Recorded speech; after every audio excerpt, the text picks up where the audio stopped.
Hello. Okay, so first off, yes, I did cut my hair. I mean, in my videos I do wear extensions, but like my actual hair I cut as well, so I feel that I am Meg from the first couple seasons of Supernatural with this haircut. Don't know if that's a good thing, but I digress. January I read more than I have in a while, so I decided I was going to do a reading wrap-up just because, you know, capitalizing on actually reading. I'm so busy with school right now, so February is going to be a shit reading month, I can tell you that right now. But we're not talking about February, we're talking about January. So in January I read 7 books and I started a bunch of other books as well. So let's just talk about them and discuss. So first here I have the 10th anniversary edition of City of Bones by Cassandra Clare. There is a Shadowhunters readathon right now being hosted by Emma over at Emma Books, and I am participating. So I read City of Bones, reread of course, I've read it so many times, and I just got this edition, so I was like, perfect timing. And look at these drawings by Cassandra Jean. It is just the beauteous thing. It's a super nostalgic for me because I read this book when it came out in 2007, and I've been like rereading it kind of since then. My friend introduced them to me because she picked it up as like a new release thing, and she's like, oh my god, Sarah, you have to read this book, and I read it and I fell in love with it. And so it's weird that it's been 10 years because I'm old, and I was like in grade 9, I think, when I read it for the first time. So yeah, but yeah, so I mean, I liked it. Of course. Whether it's due to the merit of the book or more the nostalgia factor, I don't know, but like 5 out of 5. Because I'm a trash fangirl. Also, along with that, this came out recently, the Mortal Instruments graphic novel, also by Cassandra Jean. For Christmas I got a gift card to a bookshop, and I was like, I need to get this because I love graphic novels and I love the Mortal Instruments.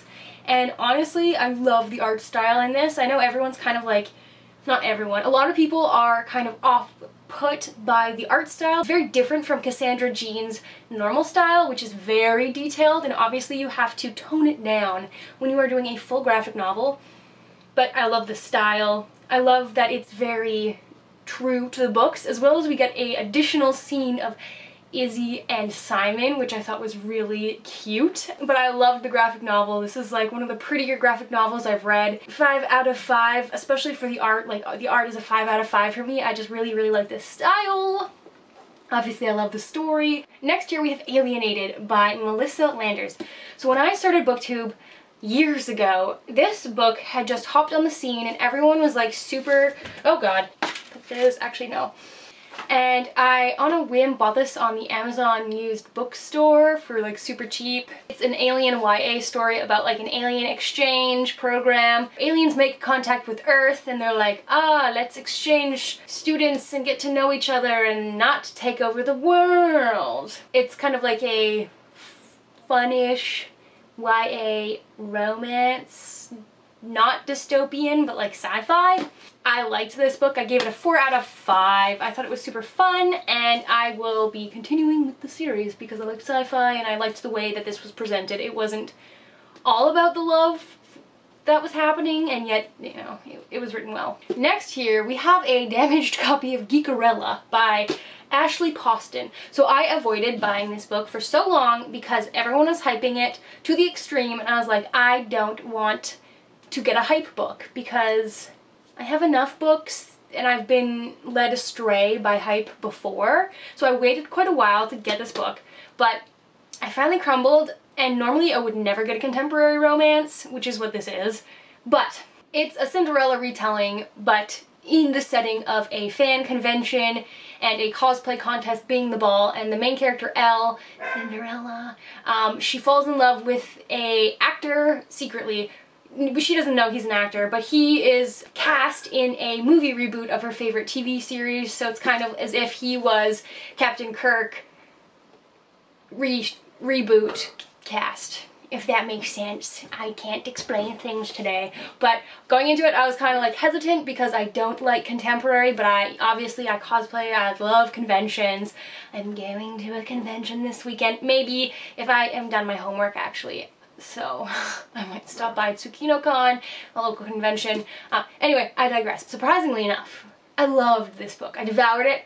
I took it to school. I like jacked up the whole edges here because it was in my backpack, but I just loved this book, and I don't love contemporary books, so like for me to say that, it's like a big step for me. I'm not ready for that kind of a commitment, but if you hook me with geekery, apparently I will fall hook, line, and sinker for it. So yeah. Next here we have How to Write a Damn Good Novel by James and Frey.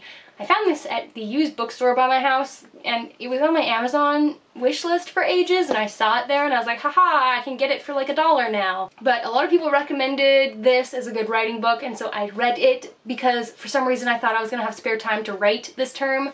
Spoilers, I don't. So I read the whole book, and there was definitely a lot of good information in here, and I definitely enjoyed this book. I would give it a 3.5 out of 5. In terms of content, I liked it. I thought it was helpful. It was definitely motivating for wanting to write. And yeah, overall I thought it was a pretty good writing book to add to my writing book collection. Alright, so next here we have The Haunting of Vancouver Island, Supernatural Encounters with the Other Side by Shannon Sin. So this is a different type of book for me. The person who wrote this book, Shannon, he goes to the same university that I go to, so I kind of heard about it, and it seemed really interesting. I found this book fascinating, not even for, like, the stories were super well told, the history that goes along with everything is very well researched and interesting, and I learned, like, all this new stuff about Vancouver Island, which is where I live, in the context of these spooky, scary stories, and, like, whether or not you believe in the spooky, scary parts of it, you still kind of, like, you can enjoy the stories for what they are, as well as like learn more about the history of Vancouver Island, and that's kind of interesting. I thought it was really good. There's pictures all in the book that go with all the stories, kind of like explaining things, and we kind of work our way from the bottom of the island to the top,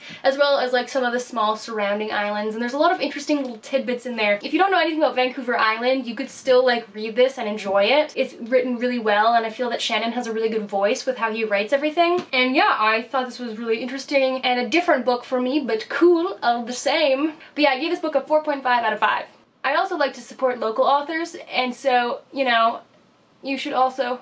Alright, and the last book that I finished and read this month was The Circle by Dave Eggers, and it is all tabbed because I am doing a book review on this. I'm doing a sociology class. I've literally never done a sociology class before. It's like a 400 level class. That was a mistake. But we need to do a book review, and somehow I was able to make it so that I was reviewing a fiction book and everybody else is doing non-fiction books. So I won that one. But so the teacher recommended I read The Circle and 1984 and then compare and contrast them as a dystopian look at information technologies in fiction. So I read this and I thought it was way better than I expected it to be. It's like this weird dystopian. There's a movie with Emma Watson that I still need to watch. But like I read all the reviews and I'm pretty sure this has a really bad mark on Goodreads, but I thought this book was really good. Like I was surprised by how much I liked it, because normally like teen dystopian I cannot stand. It's just like I hate teen dystopian so much.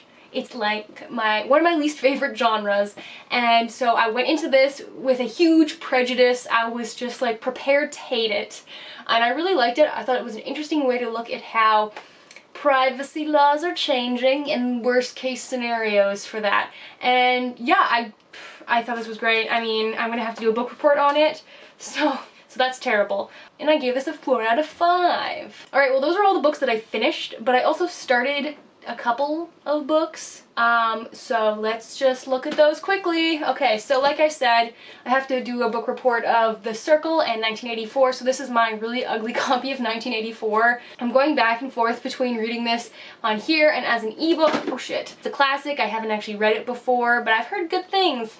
What else is there to say except Big Brother is watching you? Yeah, I've only like barely started this book, so I can't give you a thought or a comment really, except so far. It's a little confusing, but also good. Excited to finally have this ticked off the old list of classics that I've read. I just dropped it. Ugh, typical. Okay, and the last book here that we have is also a hype train book, a hype beast, if you will. and that is The Cruel Prince by Holly Black. I have a love-hate relationship with Holly Black. So in high school, I was obsessed with Holly Black. I loved her books. And then recently, every time I've read one of her books, I've been very underwhelmed. And so when this came out, I was really hesitant, and normally I would never go and buy a hardcover if I wasn't like for sure that I was gonna love it. But then the hype train, it got to me, and so I went out and bought it. I used the rest of my gift card that I got for Christmas. Thank you, Taylor. Side note, look at the cover. I didn't know it was like this until I saw it on Instagram like yesterday. I saw someone had a picture of this and I was like, what book is that? And then on the bottom they said it was The Cruel Prince, and I was like, I have that book. What? It doesn't look like that. And then I like opened it and I was like, son of a bitch. I didn't pay attention, but I digress. So far, I'm loving this book. It is so surprisingly good. The hype train, it is not unfounded for this book. It is very good so far. I haven't been in a high fantasy mood lately, so I was a little hesitant going into this. It's really good so far. It's dark. The main character is a strong character, but she's not like a I am a strong warrior character and I don't need no man. No, that is not her. It's very well written so far, and I've heard good things about the end and like the direction that it goes, and I'm just all sorts of ready to finish this puppy. After I finish 1984 though, because I actually have to read that and review that. That is so disheartening. Not that there's anything wrong with 1984, but the second you have to read a book for a reason, then it's work and then it sucks, and I don't like that at all. So that was my books that I read in January.